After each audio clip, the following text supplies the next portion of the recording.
Hi there, ladies and gents. It's Dan from Adventure More UK, and welcome to another episode of my new podcast. Today's special guest is a sports scientist, adventurer, and world record holder. It's Miss Cazz LANDER. How are you? Yeah, good, thank you. How are you? I'm good, thanks. I appreciate you coming on and talking to me.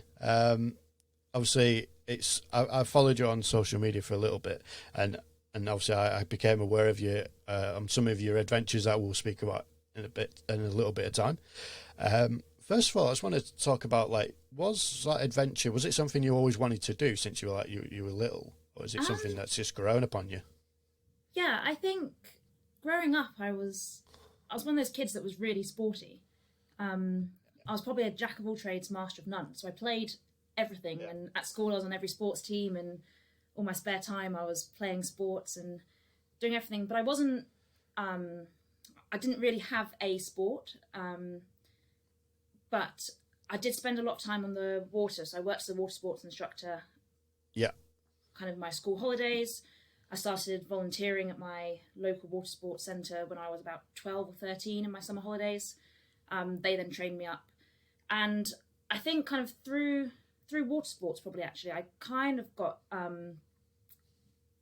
insight really into a bit of adventuring. So Duke of Edinburgh, most people do their bronze, silver, gold walking. We were fortunate that we were actually able to do ours canoeing. And that just happened that it was my school, the centre, I guess, that ran Duke of Edinburgh for my school.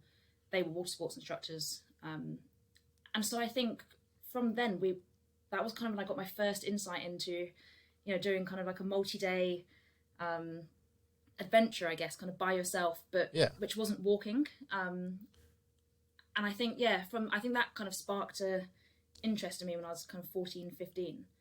And it kind of just grew from there. Yeah. That's pretty cool. Like personally for myself, you're probably gonna not like me for this, but I don't like water at all. I'll tell you, I'll rephrase. I like swimming. Yeah. I like swimming. I used to like kayaking and canoeing. Yeah. But I've kind of got into the rock climbing side of it and things like that. Like I prefer rock climbing, and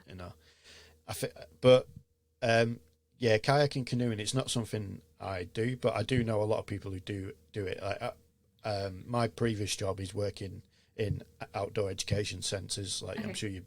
Did you ever go to one as a kid when you were at school? Yeah, you go off to go a residential. Yeah. Yeah. So I used to work for some of probably one of the biggest companies in the world. And it's something I've done for a long time now, for nearly 10 years, and that's something I feel like when you're a kid, like most kids are quite adventurous nowadays. Obviously, we live in a generation now with computer games and stuff like that. Do you feel like we have that generation of generation who kind of, a lot of people just play on computer games, and it's trying hard to kind of encourage them to get out? Yeah, I think so. I mean, I was actually talking to a friend about this the other day, and I've got an Xbox. I don't play any games in it. I just have it as a DVD player, really.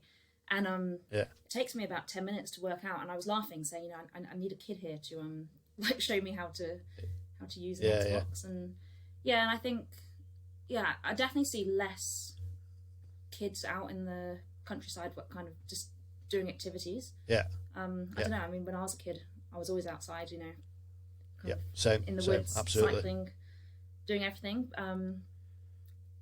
But I guess technology has advanced in the last 20 years or so much. Yeah, absolutely. It's easier, isn't it, to sit on a sofa now and communicate with your friends and play games. It is, yeah. It's something that I'm trying to. So my niece she was 8 actually the other day. Yeah. And honestly, some of the stuff she does, she's so clever on technology. Yeah.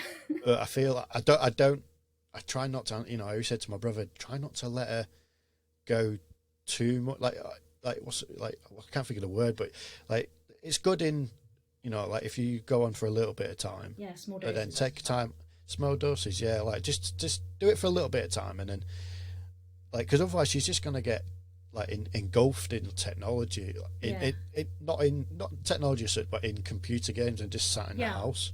No, I find myself constantly on my phone, and that was actually I'm sure we'll get to this conversation, but when I did the big row, it was one of the biggest joys of it was not having communication for 2 months, and I found it really hard actually when I came off that adventure, getting back into kind of texting, and because I was so used to not doing it, and I didn't realize kind of how much of my life is consumed by just grabbing my phone and scrolling through Facebook and scrolling through BBC News and all those different apps that just it's a waste of time, really, isn't it? But I'm addicted to my phone, which is terrible. Yeah.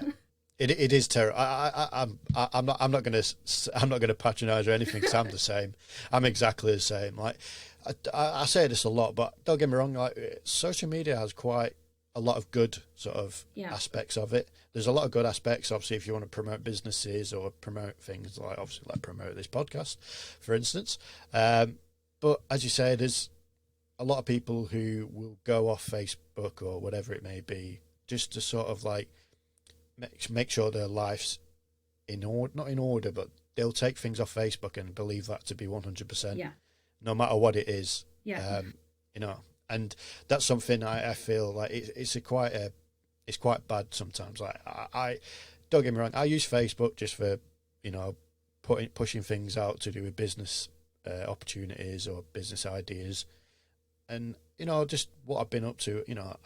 I don't know about you, but we all have those friends who post everything, absolutely everything, and I'm just like, I don't care what you had for your tea. I literally don't care.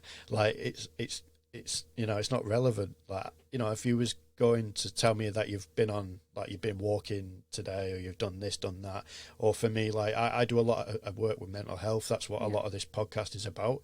Like I talk about mental health a bit and how adventure and sport particularly as well can help with that kind of aspect, especially now. What we're doing at the moment, the current situation we're in at the moment with COVID, and I feel that's something I want to come to slightly in a minute, about how because I know you come from a sports science sort of background. Do you ever get involved or like understandings of like how, I know it's a bit different, it's a bit like sports psychology more, but do you ever get an understanding of how sports in general, like say outdoor adventures and stuff, can help with mental health? Do you ever get involved in that side of it? I mean, I'm not a sports psychologist at all. But a lot of the work that I did working at the Institute of Sport, I worked in the athlete health department, and a lot of that was around mental health, and a lot of the messaging and everything is around mental health. And I mean, I've got friends that suffer with anxiety, depression, etc., hundreds of people do, but I know that as soon as they get out in the countryside for a walk, straight away they all say, "Oh, I feel so much better." I think the benefits of getting outdoors, and I know when I, sometimes everyone has those days, when you wake up and you don't feel like doing anything, and those are the days when I kind of force myself to go for a walk up to the woods or take the dogs out to the fields and have a run around. And the impact on like my mental well-being is massive. So I use getting outdoors and adventuring massively for my mental health. I do feel like it's really important. As I say, like what the times we're in at the moment, obviously we're kind of, a lot of it, we're kind of locked inside our own homes. Like it's not ideal, and for a lot of people who use like sport and the outdoors and stuff for their coping methods. So I know it's been a bit of a shock to the system. We've been basically told that we have to stay inside unless it's like an absolute emergency, or going to work. Obviously, if you have to go to work, outside, you can't work from home. So it's not ideal. But I just want to go back a little bit on. I know you say you don't do sports science so much anymore. But what's actually generally involved? I have a relatively good understanding, but for people for basic terms, what does it involve? So I spent 7 years working as a sports scientist with the British Olympic and Paralympic teams. I guess sports science covers a massive range of things. So you have people who work as biomechanists, people who work as performance analysts, your psychologists, physiologists, broad spectrum. People specialize. My speciality was down the performance analysis route, and for the last couple of years, I worked in the performance innovation athlete health team. So I guess my day-to-day job was pretty varied, actually. It was working with either individual athletes or teams. A lot of it was on that kind of 1%, trying to find the 1% margin of winning, so the difference between a gold medal and a silver medal. Absolutely. Kind of individualized programs or projects with a sport or an individual athlete. I mainly focused around big projects that I was managing were kind of athlete health, so tracking a whole spectrum of variables. So from how does an athlete feel through to how much training were they doing, how difficult was the training, trying to understand variation, load, basically what could we do to make the GB athletes more successful, to be able to train harder, make them more available, and help them train so they were kind of competing at a higher level. It's really varied. I loved it, and I actually left at the beginning of last year just to go freelance, purely to, I was kind of getting stuck in really bit of a rut between adventuring and work. Working in elite sport, it's a high pressure environment. You can't take time off kind of when you want to, and I was trying to weigh up the pros and cons. So I did 2 Olympic cycles, and then made the decision to leave, just before Tokyo, which obviously now has gone back a year anyway. So I left to go freelance to give myself more time to adventure. I don't regret the decision yet, so that's positive. no, that's good. That's good. Like I say, you obviously, as it sounds slightly harsh, but sometimes you got to be selfish. You got to think about yourself, because otherwise, as we're going again mentioning about mental health or just your own sort of like progression, it'll halt your progression. I know, obviously, I can understand that everyone's in the same position at the moment, with it being very difficult to do pretty much anything. But you've got to start somewhere, haven't you? With your sports science sort of background, do you use that in your own sort of training aspects of what you do? Yeah, I think so. It's a bit of swings and roundabouts, really, because I know what I should be doing, but I don't always want to. Want to do what I know I should be doing. So it's very, very useful to have kind of knowledge of strength and conditioning, kind of physiology and understanding. I guess from a training perspective, I definitely use it to understand where I am, where I want to get to, and what is the best route of getting there. Saying that, I go to 2 different gyms who both have great coaches. Those gyms, they program. I follow their programs. I trust the programs that they're doing. So, it's a really interesting world. And I think the biggest thing for me was the kind of the different headspace it puts you in working in elite sport. Because you're surrounded by especially working for a country like GB, you're surrounded by the best athletes in the world. Absolutely. And so I think that actually probably pushed me a bit further with adventuring as well, because everyone who adventures kind of says, I'm just a normal person and I don't I'm not a sport. There is some amazing sports people who adventure, but a lot of people are they're not outstanding sports people. They're exactly the same, kind of off the street, enjoy going to the gym, etc., etc. But I think working in that elite sport environment, you realise what the human body is capable of and how much further you can push yourself. So I think from more of a mental rather than a physical perspective, especially kind of being able to get in the right headspace and understanding kind of barriers and pushing through barriers, and that side of thing probably is really rubbed off for me. Yeah, absolutely. I always say to people, like, I think I think your mind is a lot stronger than your body. Yeah. Like, obviously sometimes people go a bit too far, I think sometimes, and can put your body in some real damage. Yeah. But yeah, again, that's about listening and understanding how your body works in aspects of training.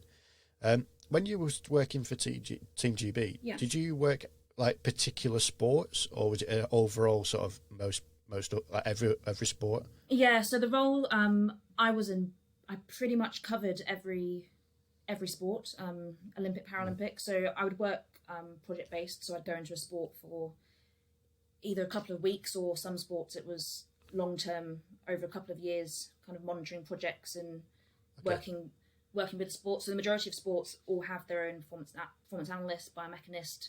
They've got their own physio team, medical team. So I would go in and work with those people working in the sports, look at what they were doing, look at the data that we were collecting from the athletes, analyse all that, look at the processes that were in place, and kind of make suggestions and say, actually, what about if we did this? Or we had a team that designed equipment. So if they were introducing new equipment, the biggest risk for that is risk of injury. So we would then collect all the data, analyse how that bit of equipment, you could introduce a bit of equipment, an athlete might go 10 seconds faster, for example, but if they end up with a ruptured Achilles tendon, they're not going to win a gold medal at the Olympics. So it was kind of all the monitoring the medical team and the sports science teams to make sure, actually, let's implement that bit of equipment, but understand exactly how it works, what's the pros, what's the cons, how can we change it to make it more effective, is there different processes you can follow? And I guess the benefit of that was we could go into one sport, there was a really good practice in one sport, that we could then share that with a different sport who hadn't thought about doing something about that, or they had an injury that they hadn't had before, and we were able to go back into our data and look and say, well, hang on, we've seen 10 of these in this sport, let's see what we did there, understand that, and move it across.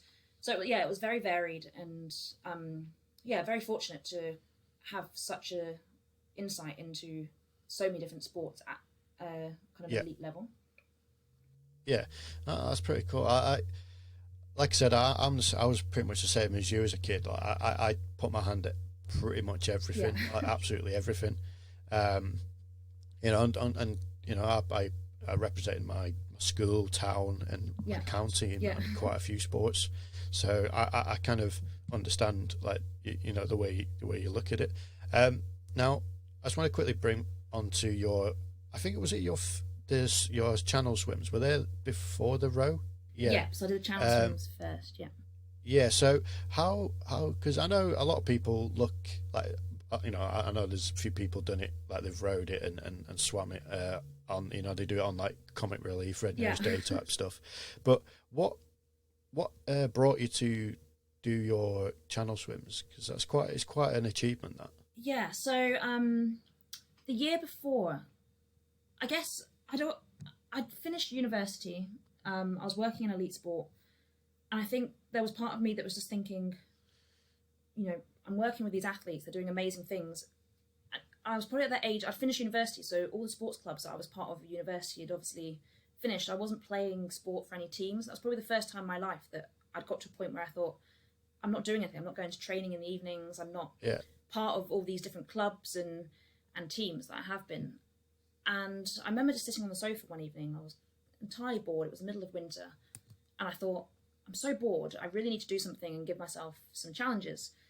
And so I did a thing I called it Challenge 12, and it was basically one challenge every month for 12 months.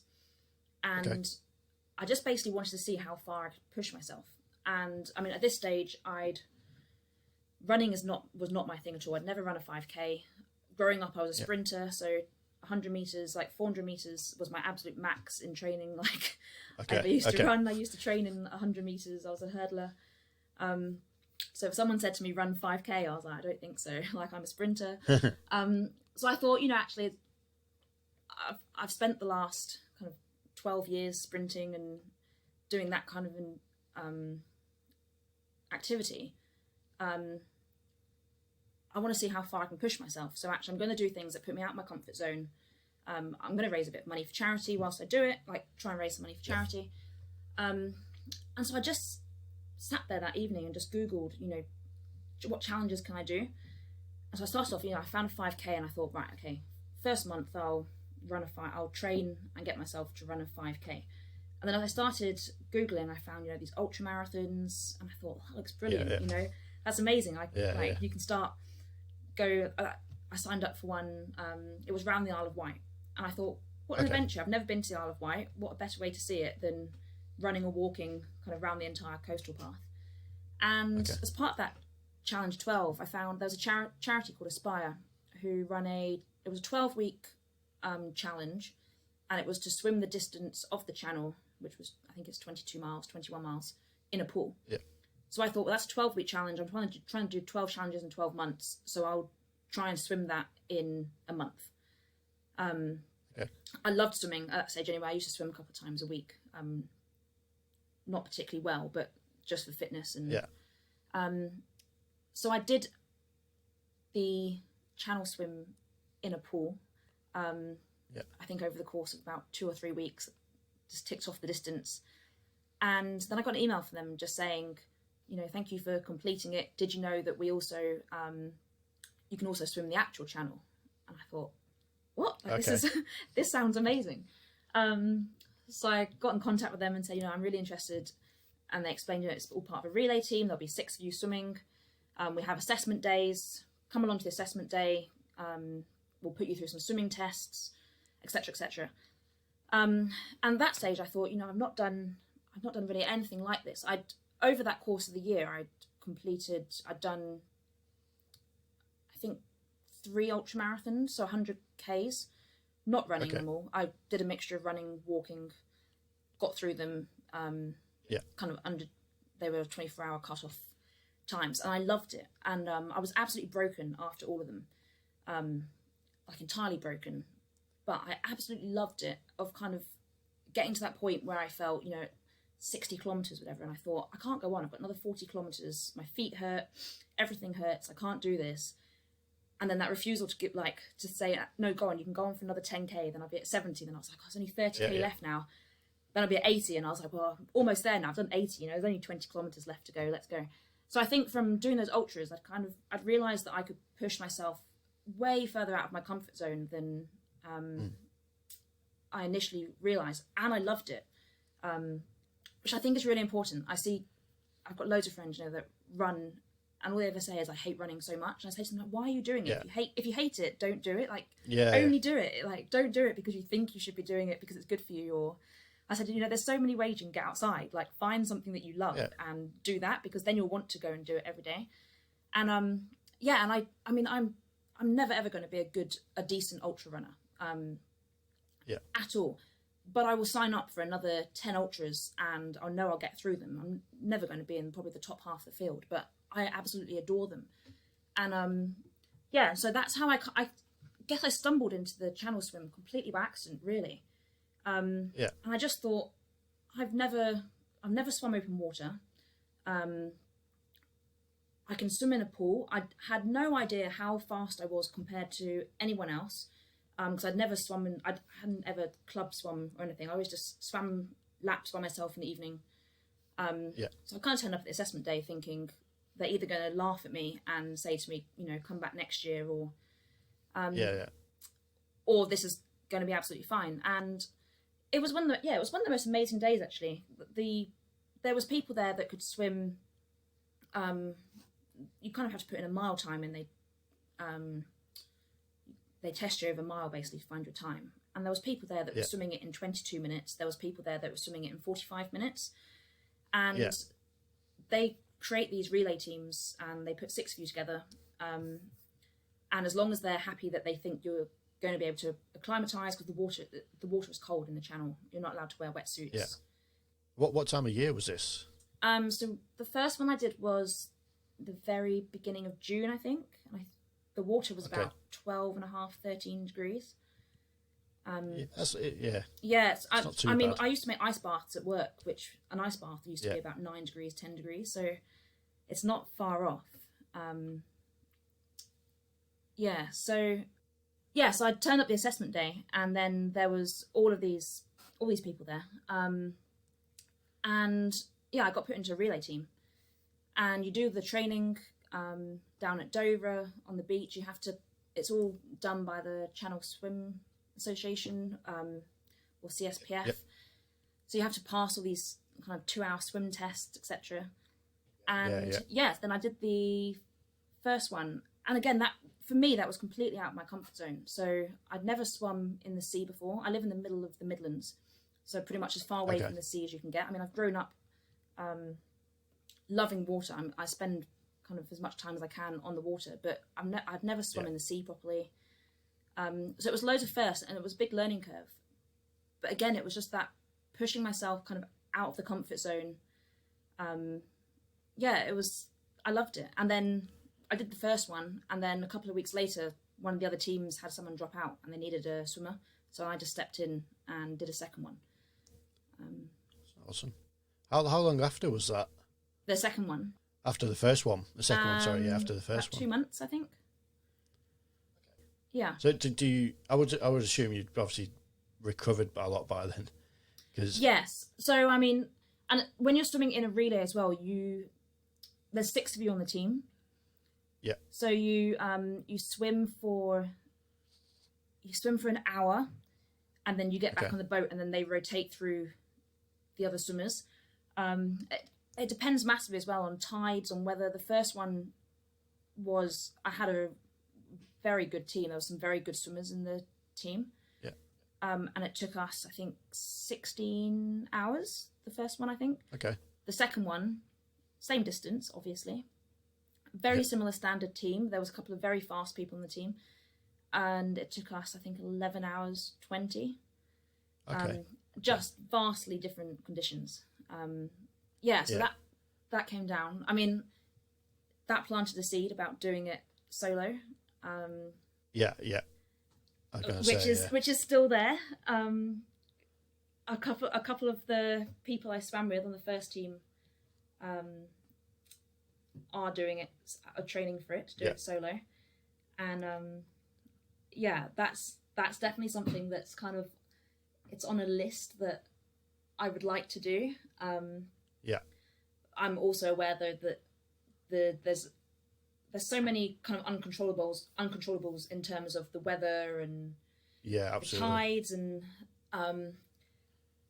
it's definitely, I mean, for me in ultra, I can go in and if I feel not 100%, I know that I can get through because you can walk some of it, you can sit down, you can have a rest, and mentally you can get through, whereas the channel swim is very, very, very different. So it's definitely on my list of things that I'd probably like to do at some point.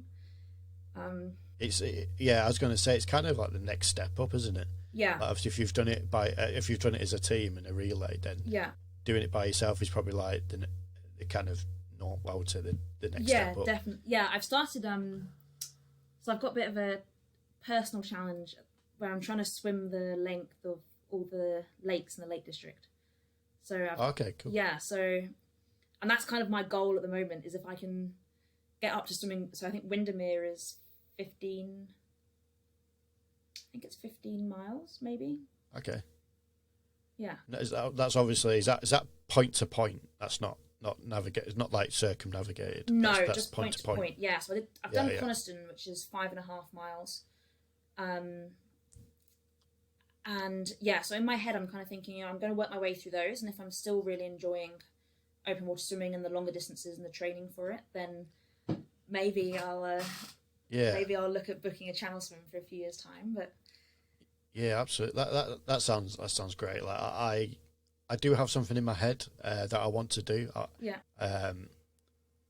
Like I say, because swimming, when it comes to sort of like say like a triathlon, like swimming is definitely my strong. I would personally say it's my stronger point. Yeah. Cycling, I did a cycle with. Have you heard? Do you know James Ketchell? Or heard of James Ketchell? Yeah. So I've got him coming on in a couple of weeks.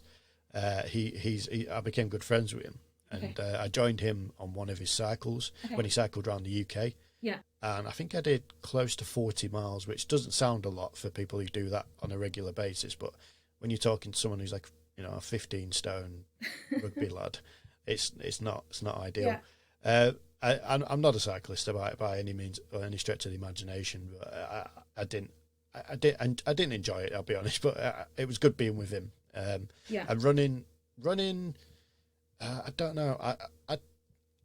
I'm the same. I think with running, it's like you say, if you don't want to run, like, or you can't continue running because from some reason, you can always walk. Yeah. And that's what I did. And it's something I hate admitting, but I've told this before. Well, I did London Marathon about 5 years ago now. Yeah. Probably 5 or 6 years ago. And like most people who don't train as well as they should have, which was me, I hit a brick wall at about 18 miles. Yeah. And so for the last, up until the 26-mile point, or to the end, basically, I did, I basically walked a mile, ran a mile, walked a mile. Yeah.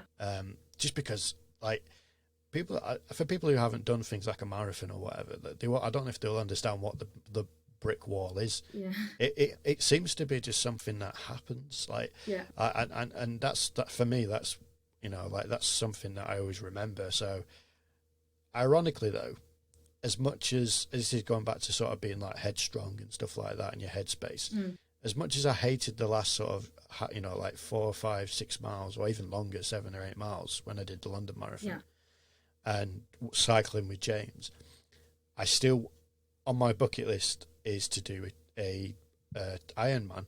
Okay. I've always wanted to do an Ironman. Yeah.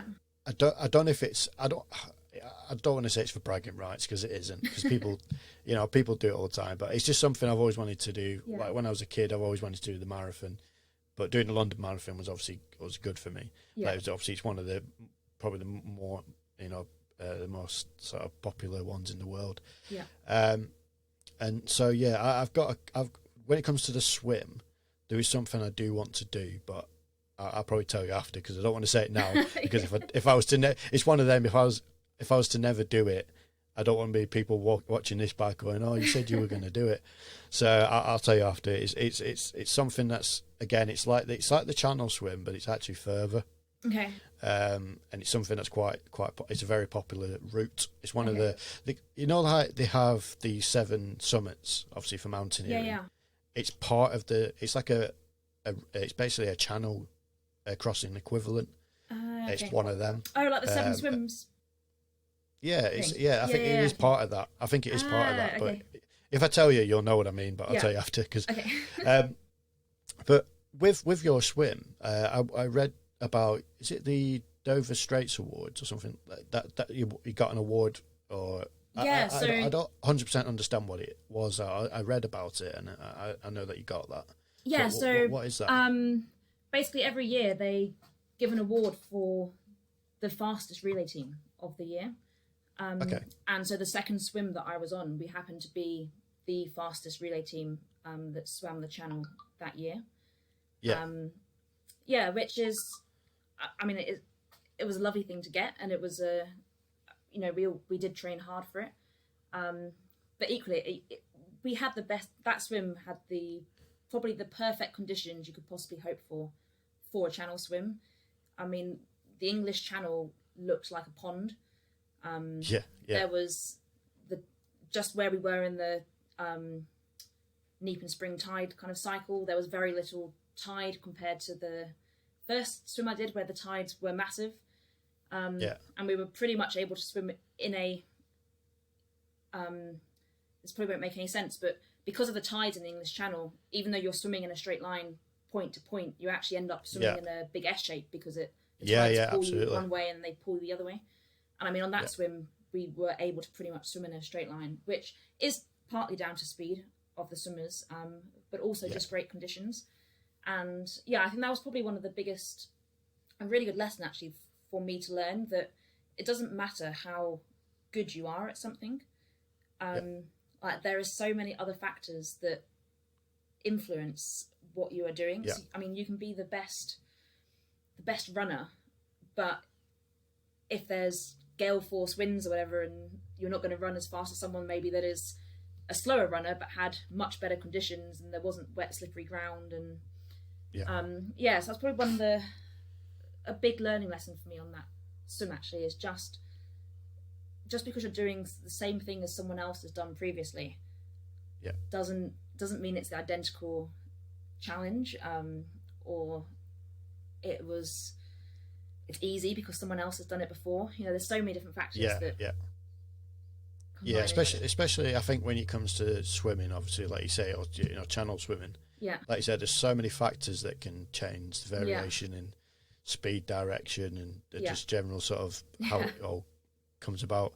But what I was going to say, kind of going from one sort of water sport to another, because I know you obviously you're massively into your rowing, and for people who don't know, they'll soon realise that rowing is quite, like, what you've done is like amazing, like, for people. For like, again, I spoke to James about this a few weeks ago, and he's done rowing as well. But he rowed the Atlantic. You did, is it the Mid Pacific? Yeah, so we did California to Hawaii. Yeah, how was that? That sounds pretty. If to put them two places together, that sounds amazing. But obviously, you probably didn't see them for as long as you should have. Yeah. No, definitely didn't see them as long. I mean, California we were there for, I think, 2.5 weeks, and it was probably some of the most stressful 2.5 weeks of trying to get everything ready for it. So we didn't do a lot of sleeping before we left, which isn't ideal for a challenge when you're not going to sleep very much anyway. Rowing is actually a funny one. So I'd never rowed. I'd probably done every single water sport possible, apart from rowing. And I grew up down south on the Thames, which kind of the birthplace of rowing. Is where I live very close to Henley. But yeah, I'd never rowed, and I worked with a girl who I worked with had rowed the Pacific a few years prior to when I went. And I remember when I first met her, I was just sat chatting kind of about things we'd done and getting to know her a bit. And I remember she said to me, "Oh yeah, actually, next year I'm rowing the Pacific." I remember thinking, "You're absolutely crazy! Like, you're rowing the Pacific? Like, what on earth is this?" And I think she said, "Oh, have you ever seen the documentary, the James Cracknell, Ben Fogle one, which a lot of people have seen, and they rowed the Atlantic?" And I was like, "Oh yeah," that looked epic. And she said, "Yeah, we're doing that, but we're going from California to Australia. It's going to take us a year." And I just remember thinking, that is madness. But because I knew her, I obviously followed their journey. And over that time, I watched it. But I always remember thinking, oh my goodness, I would love to do something like that. Looks absolutely incredible. I would love to do something like that. But people like me don't do that kind of thing. And I don't know why I had that, but a lot of people I've spoken to since say that they look at these people doing those kind of challenges and they think, oh, that's amazing. Like, I wish I was one of those people that could do something like that. And I think after having done the channel swims and the ultras, and I'd pushed myself kind of so far out of my comfort zone, I think I was in that kind of headspace of, well, hang on, if they can do it, then why isn't that something that I can do? And so there's a race across the Atlantic. There's also a race across the Pacific, which is much less known, far fewer crews. I think there's still been less than 100 people who've rowed across the Pacific in total. Okay. So it's a much less rowed ocean than the Atlantic, for good reason, probably. Actually, it's it's probably not as enjoyable in terms of weather and sea state as the Atlantic. But yeah, I just I had a bit of a bumpy road getting to the start line. I initially joined a crew. Okay. I had no rowing experience, which they were aware of. It then transpired kind of a little bit further down the line that actually their main goal was they wanted a team of really good rowers. I had never rowed. I joined my local rowing club to learn to row, which actually, in the grand scheme of things, rowing on a flat river is nothing like rowing on an ocean. I can imagine. There isn't really much. Being a good flat water rower doesn't particularly make you a good ocean rower or prepare you to row the ocean. So I ended up initially joining a crew. We then kind of parted separate ways, and I made my own crew. Found two other girls that wanted to row. I won't bore you with the story. It was a very stressful couple of months. Our last crewmate actually joined. We lost a crewmate 2 months before the start line, and then we found our third crewmate, Elle. She actually joined pretty much 6 weeks before we left. She was Australian. The first time we ever met her was when I picked her up from the airport in California. Really? She'd never seen the boat before. Like, she hadn't been on the boat. She literally flew out completely blind, but just had the most amazing attitude and like exactly the kind of person that you would want on a boat with you. So all three of us actually. Elle had rowed for a year at uni, and that was it. And Meg, who was my other crewmate, had never been in a boat at all. So we were really three complete rowing novices, which I think made it all a bit more exciting, to be honest. Yeah, just learn. Yeah, exactly. How'd you got along? Yeah. So it was the most incredible adventure. Yeah, I can imagine. And when, because obviously I mentioned at the beginning, obviously you became, is that from the Mid-Pacific Row that you got the world record, or was that from a separate occasion? Yeah, we got 2 world records. So we were the first crew of 3, male or female, to row the Mid-Pacific. So previously there had been most people rowing there'd been 4s and there'd been pairs, and no one had rowed in a 3. Also, probably for good reason. Rowing as a 3 has its. You have to have a bigger boat, but sometimes you have to row solo, and so there's kind of difficulties rowing as a 3. Also, a lot of positives. And then we were the youngest crew of 3 to row any ocean as well. Okay. Yeah. So when you rowed it, was it double or single, or was it? Yeah. So the double? Boat. So we rowed a boat that would normally be rowed by 4 people. So it's a bit bigger than a pairs boat. For a number of reasons. When we first started out, we were going to row as a 4. We lost a crew member pretty early on in this in our build up to the race, which actually wasn't very long. So we did it all in about 6 months, which was then when we decided to go as a 3. So the boat we had was a little bit bigger than we probably would have had if we'd maybe been going as a 3. But we rotated around. So we rowed 3 hours on, 3 hours off, kind of 24 hours a day. And in that 3 hours of rowing, you'd row for 2 hours as a pair, but then an hour by yourself. So in a 24-hour period, we'd have 12 hours where we were rowing with 2 of us, and then 12 hours where we'd be rowing individually. Wow. As a team, yeah. That must have been pretty, because you said, like you say, you not really rowed before, if not at all, hardly, especially ocean rowing, because I know it's different. So how, I suppose, again, when I spoke to James about this, he said that he basically got fit. He just trained and he got fitter as he went along. He didn't necessarily start with the training. He just got fitter as he went. Yeah, completely. I mean, we turned up to the start line. Actually, if you see photographs of us at the start line, we probably look the unfittest we've ever looked, purely because we put on about 10 kilos of fat on purpose. It was a great, most fun I've ever had training for an adventure. You can eat whatever you wanted. Purely because we'd spoken to a lot of crew members who all said, you're going to lose so much weight because it's so hard to eat enough calories out at sea. Compared to what you're burning, and they were completely right. I mean, I lost 17 kilos in 2 months. Wow.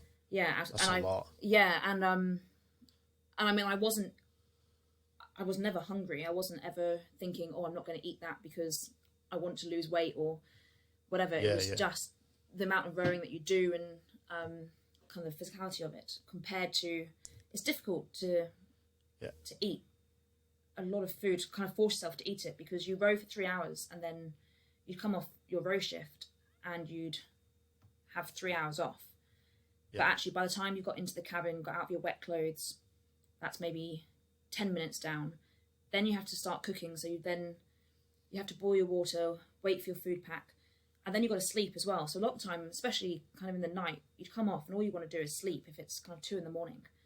And you know that you'd have about 2.5 hours to sleep before you have to get back up and then row for another 3 hours. So it was, it was kind kind of food intake was actually one of the most difficult parts of it, of actually trying to make sure that every time you came off shift, you at least grabbed something and got some calories down you before you slept, and then 2.5 hours later your alarm would go off to get back out and start rowing again.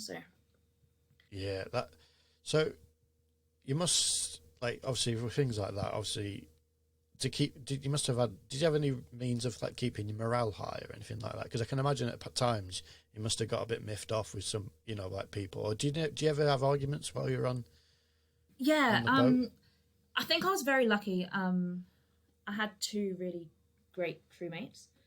I've spoken to crews who said that they've got off the boat at the other end and they've never spoken to their crewmates again. They couldn't stand each other. They hated each other.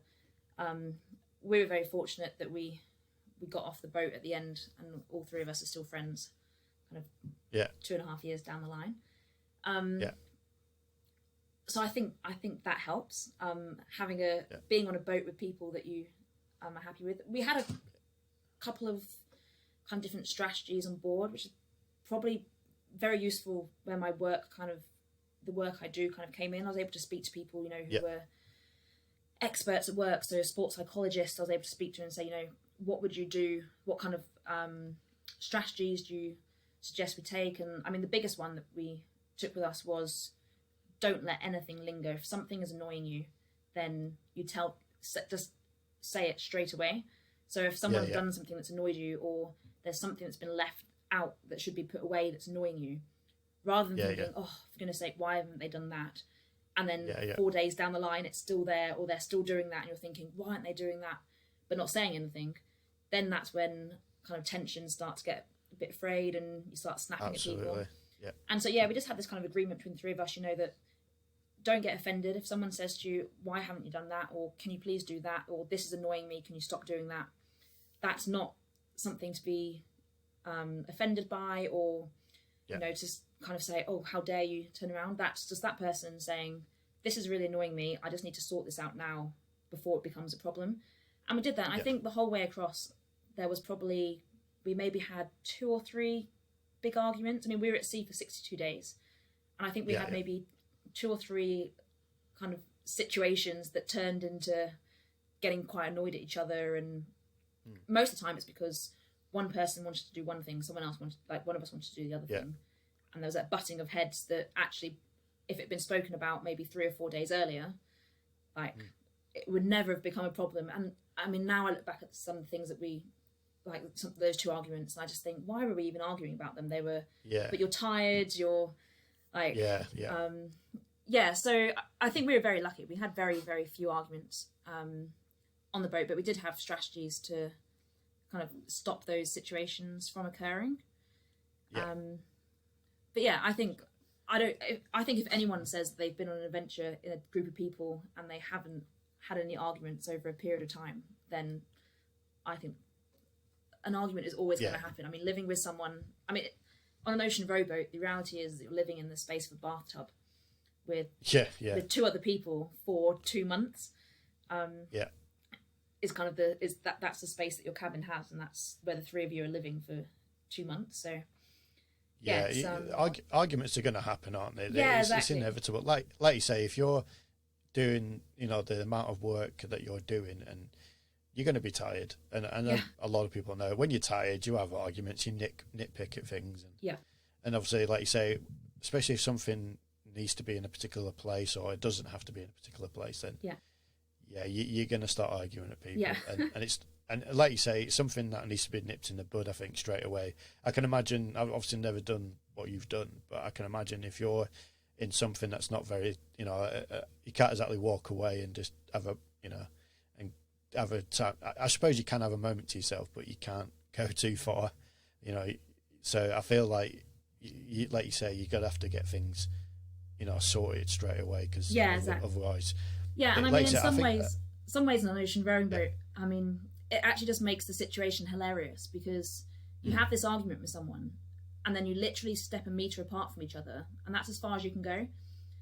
And so a lot of the time, you have this argument, and you sit there thinking, okay, and then after kind of 10 minutes, you're thinking, this is ridiculous. Like, someone's got to say something now, because we can't just sit here a metre apart.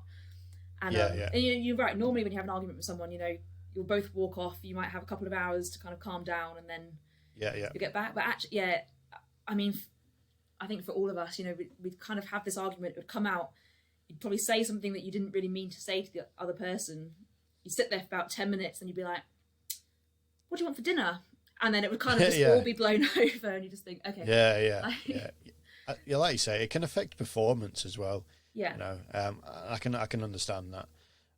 Now, like speaking of performance, I know you're obviously quite into sort of pushing your limits and pushing other people's limits as well of how capable the human body is. Now, obviously, you've done quite a lot of extreme adventures, I call it, over the years. Is there at any time where you just thought, I literally cannot go on anymore? Like that you push yourself to like absolute breaking point?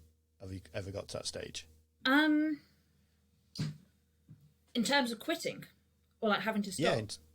Yeah, stopping or quitting. Just thought you cannot go on anymore. In the ultras, I've never quit one. But I remember when I did the Isle of Wight one. I remember sitting on the pavement. I think I was about 72 kilometres in. And it was I think I'd just done the overnight bit. So I think it was about 6 o'clock in the morning. The sun was just coming up. Yeah. And I remember just sitting on the pavement in like floods of tears, thinking, I actually can't do this. And I just remember my feet hurt. I had blisters on my feet. Like I hadn't slept, obviously, overnight because I'd been kind of a mixture of walking, running.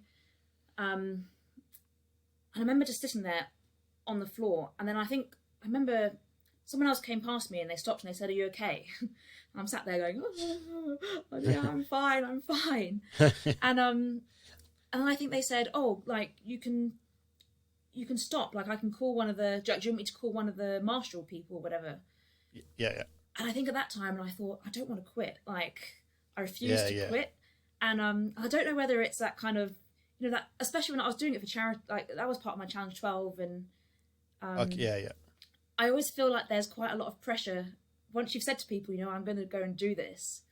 I think especially a lot of people don't realise, you say you're going to do 100k and people say, "Oh, that sounds fun."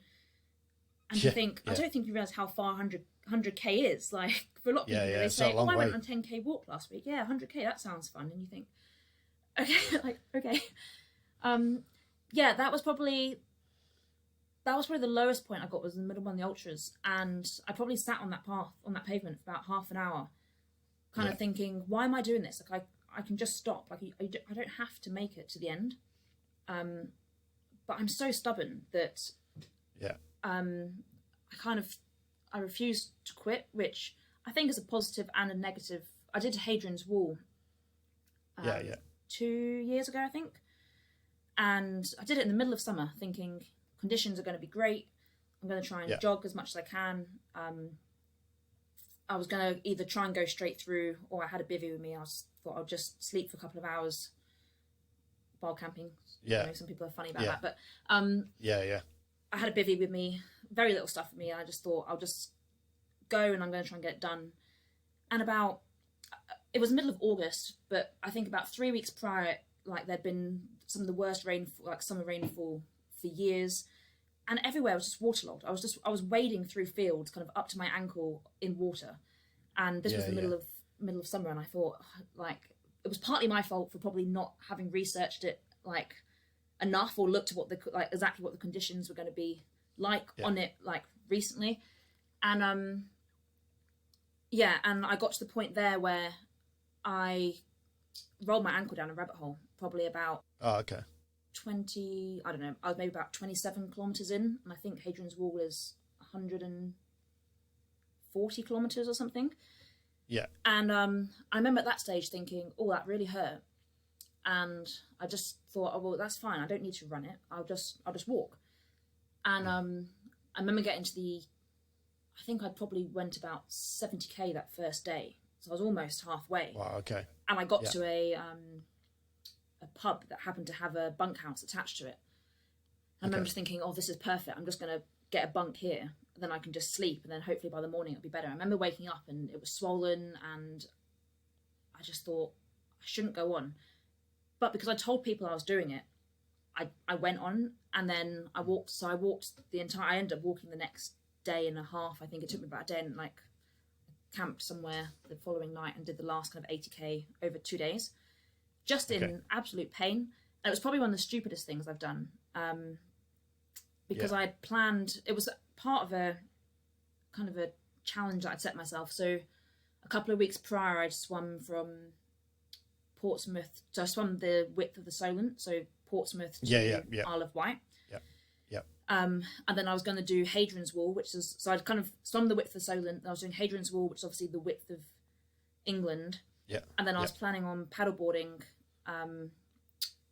the Great Glen, so which was the width of Scotland, as a kind of a triathlon kind of thing.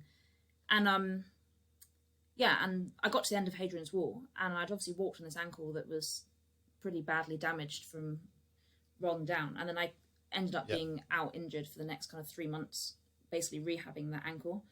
Whereas if I just stopped after I rolled it, I probably could have gone back 2 weeks later and done Hadrian's Wall again on the ankle that wasn't injured, and had it sorted. So that was stupidity. And I also learned a lot from there, that actually, you know, sometimes it's okay. Like, you don't have to, if you've told someone you're going to do something and actually something happens, like, you don't have to push on and do it, because the implications of it are way worse than saying to someone, like, no one cares that I I did Hadrian's Wall apart from me.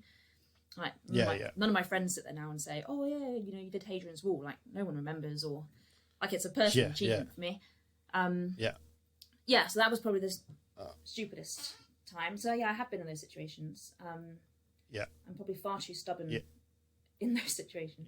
I can understand. Like, I am the same. I walked home from where I lived in France a few years ago. Well, cool. Again, I think that was 2016.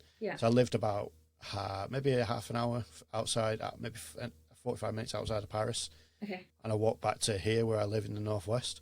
Nice. That took me 14 days.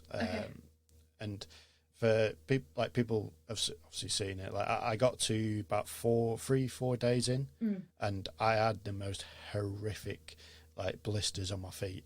Like, literally, like about a third of my foot was a blister. Yeah. And it was horrible.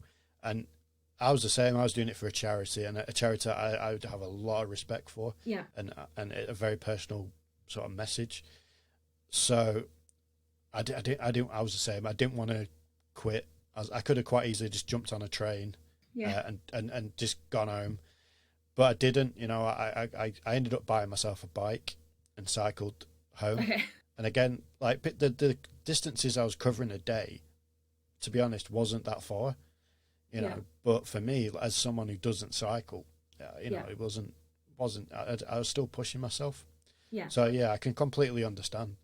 Now, I just want to ask, what is next for you? I know you mentioned a little bit about you wanting to do the next swim, the channel solo. Yeah. Is there anything else on your mind that you can say that you don't mind telling? Yeah. So there's another row in the works. Okay. Yeah, myself and my boyfriend have we're hatching a plan for an ocean row. Okay. Kind of next year.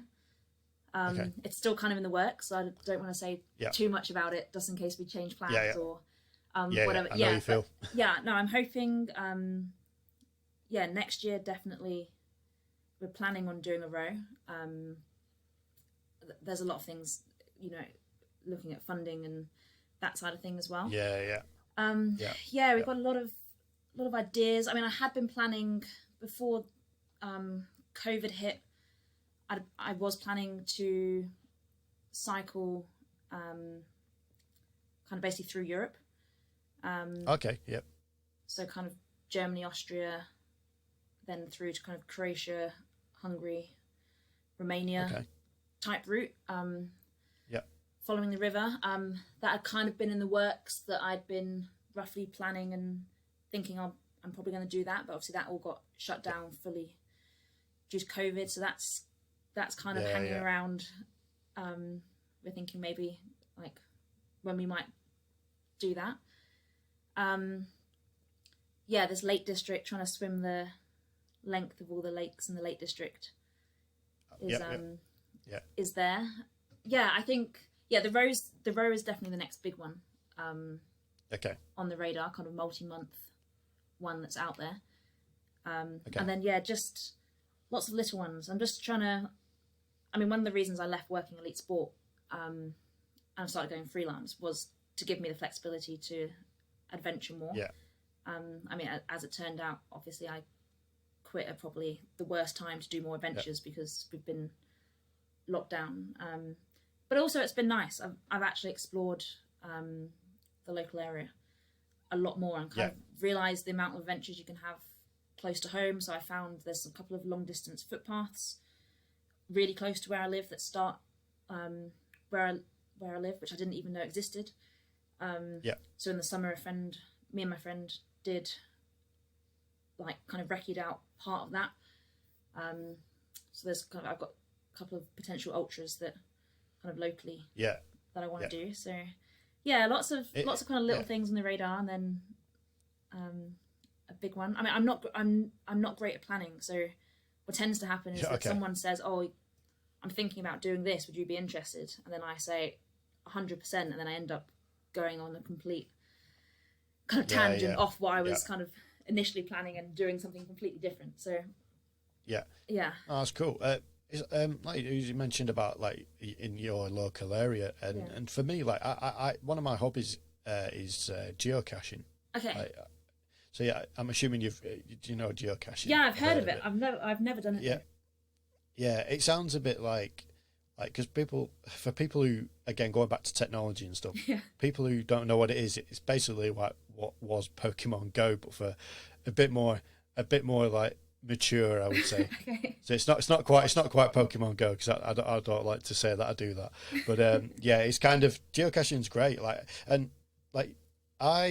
I've lived in the same town now for 30 years. I've lived here for 30 years, and there was a route that took me, so there was a geocaching route that I followed, and it took me through places that I've never seen. Yeah. And I've lived in the same town for 30 years, and I've never seen them.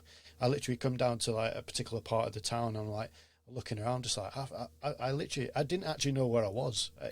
Obviously, except from looking at my phone. Yeah. I knew I was in a particular area, but I was just like, I've never been to this part of my town. And like I said, I've lived there near enough all my life. Yeah, I think that has been... it's crazy. Yeah, it's been a massive eye-opener for me as well, because I think as well when previously when I've been thinking, I want to go on more adventures and I want to do things, straight away I open Google Maps and start looking Europe or America, and I start Googling, what place look amazing. And I completely forget that I've probably seen more of the world than I have actually of England and Scotland, and we live in an amazing place. Yeah. And I'm exactly the same. Yeah, and so I think the last year I've actually realised that I want to do a lot more adventures in the UK.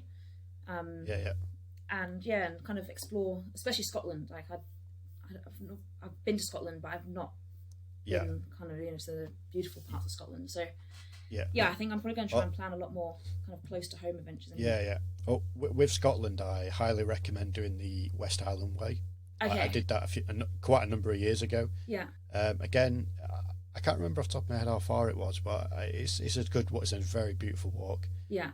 And the good thing is you can wild camp out there. Yeah. Officially. So you that's not a problem. Now, obviously, speaking of adventures, last thing I want to ask you before I let you go is, if you could have any adventure, I tell you what, just because you're into water sports, let's exclude water sports. Oh, no. Okay, and let's just say you could pick anyone, past and present, to go on an adventure with. Yeah. What would you do and where would you go? Oh, what a question. Put you on the spot. David Attenborough. Okay. Definitely. I just think he's one of the most incredible people in terms of I just love him. Yeah, I do. He's a great guy.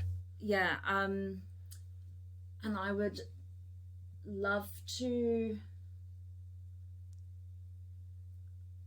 I'd love to go on a long, I don't know where, probably a long walking adventure, but with someone like David Attenborough, who, for me, whenever I go on these walks, I always see so much, like I'm out in nature and there's animals and plants and everything, and I have no idea what they are, and I just sometimes do a quick Google, but I don't really appreciate it enough. Yeah. And one of my favourite adventures I've ever been on was, I did the Inca Trail. About, I don't know, probably about that's 8 on years my ago list now. as well. Yeah, and the guide that I did it with was really into. He had he was a local, but he had degrees in like flora, fauna, zoology, etc. And it changed that adventure for me. It became less of the adventure wasn't about walking, because everything we went past, he would point out all these things that I would never have noticed if I was just walking by myself, and he'd stop me and say, "Oh, come here and have a look at this," and he'd like lift up rocks, and then there'd be like little animals underneath it, and he'd explain all about that. And that for me was just like, that was the most incredible couple of days on an adventure, having that extra knowledge. And it's just bits that I never look at. So now when I'm on adventures, I do try and slow down a bit and kind of appreciate a bit more where I am. But yeah, I'd love to go, David Attenborough, on a kind of a long walking trip somewhere remote. Not sure where. That sounds pretty cool. I think he's definitely up there as someone I'd like to go with one day. But I'm gonna say that'd be amazing. I've thought about because someone asked me the same thing a while back, and do you know what? I like Leveson Wood. Leveson Wood. Yeah. I've been and seen a lot of his. Obviously, I watch all his documentaries, and I've actually been and visited him. Not visited him, but I've been to these talks and stuff like that. So I've met him, and he's such an interesting guy. And again, he comes for me as well. I can have a personal connection with him because he comes from a military background as well, like myself. So I remember when I spoke to him, we had a lot in common. And obviously, I do photography as a hobby. Okay. He does photography. Yeah. So that's someone I think I would. And I've been to Zambia in Africa, but I'd like to visit a lot more of Africa. I'd definitely like to visit more of Africa. Yeah. So that would be for me. But Cazz, it's been great. It's been great chatting to you. Like, it's been interesting. Like, it's nice to sort of like get to like no understanding of different aspects. Like, I was interested in your sports science background. That was something I was actually intrigued by. And obviously doing what you've done with your rowing and stuff, as I mentioned before, like water sports not being too great of a thing for me, but I'm always willing to give it a go. I would try it again one day. But I appreciate you coming on. It's been nice to chat to you. Yeah, thank you for having me. And like I said, what I'll do is I'll put all the links in the description, so they can check out what you're up to and stuff like that, and what your future plans. And like I said, I wish you luck in your adventures and your planning for next year and for the rest of this year. It's only just started, really. Yeah. So thank you very much. And like I said, if everyone wants to sort of give the video a like, give the channel a subscribe, and again, give Cazz a subscribe and a like, and check out what you're doing. And if I don't see you soon, I'll catch you on the flip side.